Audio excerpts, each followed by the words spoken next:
Hello everyone, welcome back to my channel. This is Rupsa. আজকে আমার একটা স্পেশাল কনসেপ্টে শ্যুট ছিল, যে শ্যুটটা করার কথা আমি অনেক দিন ধরেই ভাবছিলাম। কনসেপ্টটা কী ছিল সেটা বলে তোমাদের সারপ্রাইজ নষ্ট করব না, তাই আউটপুটটা দেখতে হলে জুড়ে থাকতে হবে আমার চ্যানেলের সাথে। তো স্টেশনে এসে টিকিটটা কেটে একেবারে ট্রেনে উঠে পড়লাম। সানডে ছিল আমার শ্যুটটা, আর মেট্রো স্টেশনে ছিল জম্মের ভিড়। তো আমরা মেট্রো করে সোজা চলে গেলাম ময়দানে। সেখানে আমার সাথে আরও এরকম দুটো মডেলের শ্যুট ছিল।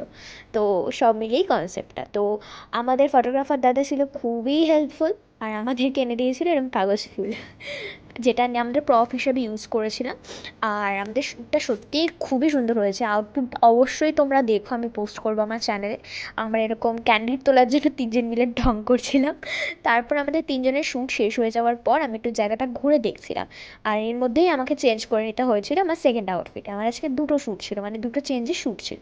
তো ফার্স্ট আউটফিটটা তো ওদের সাথে ছিল, অ্যান্ড সেকেন্ডটা আমার একা ছিল। তো শ্যুট শেষ হয়ে যাওয়ার পর আমরা দুজন মিলে চলে গেলাম পিকনিক করতে।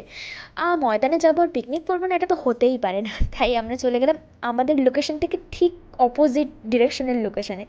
তো আমরা পেপার বা চাদর কিছুই আনিনি, বা ভুলে গেছিলাম আনতে শ্যুটের চাপে। তো আমাকে শাড়ি পেতেই বসে পড়তে হলো। তারপর আমরা খাবার দাবার বের করলাম। আমরা নিয়ে গেছিলাম লুচি আর আলুর দম।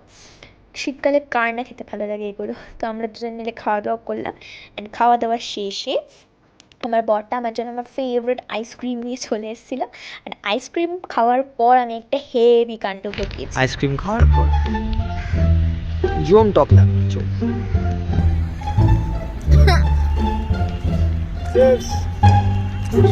এইভাবেই মজা করে কেটে গেল আমাদের দিনটা। দেখা হচ্ছে পরের ভিডিওতে। Bye bye.